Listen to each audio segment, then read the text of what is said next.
माँ शब्द को फर्क नहीं पड़ता किसी धर्म या फिर जात से। तो चलो आओ बताऊं तुम्हें इस शब्द की दास्तां एकदम शुरुआत से।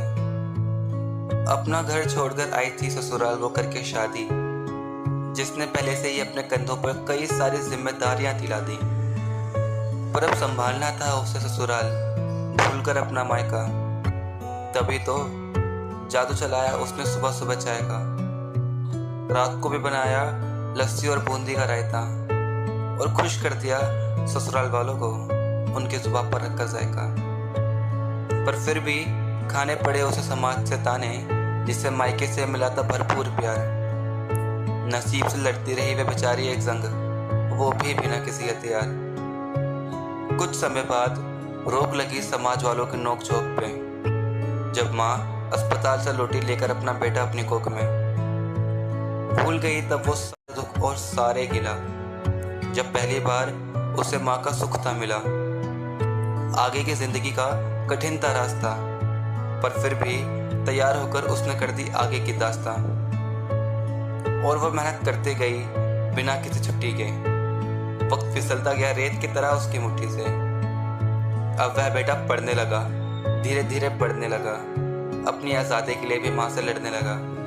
पर फिर भी माँ का प्यार कभी ना उसके लिए बिगड़ने लगा। कितने दिन गुजारे बाने उसे बिना कुछ कहे, चुपचाप रहकर कितने दर्द थे उसने सहे। एक दिन बेटे ने याद किए वो 9 महीने जो बताए थे उसने अपनी माँ की गर्भ में।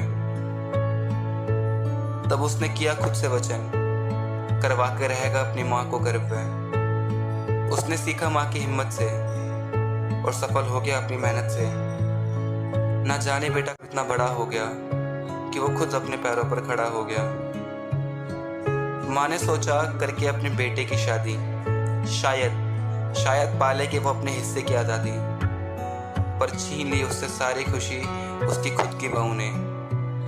बेटे ने देखा माँ को और बोला, माँ अब क्या कहूँ मैं। माँ चली गई वहाँ से नैनों में आंसू भरकर।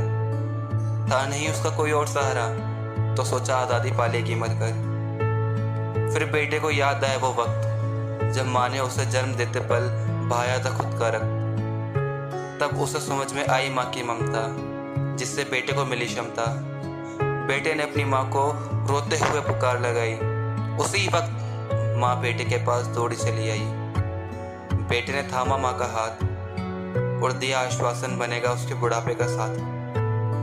बादल छट गए थे दोनों के सिर से दुख के, अब वह बिताने लगे थे अपना सुख से। उसी रात भगवान ने दर्शन दिए माँ को सपने में। माँ ने पूछा, क्या मेरी मौत समीप है? तब भगवान ने भी मुस्कुरा कर जवाब दिया, नहीं, तब तक नहीं जब तक तुम्हारा बेटा तुम्हारे करीब है। अब जब भी कोई पूछेगा मुझसे कि क्या मैं अमर हूँ, तो मेरा उत्तर होगा हाँ, पर सिर्फ तब तक जब तक मेरे साथ है मेरी माँ, जब तक मेरे साथ है मेरी माँ। I love you, माँ।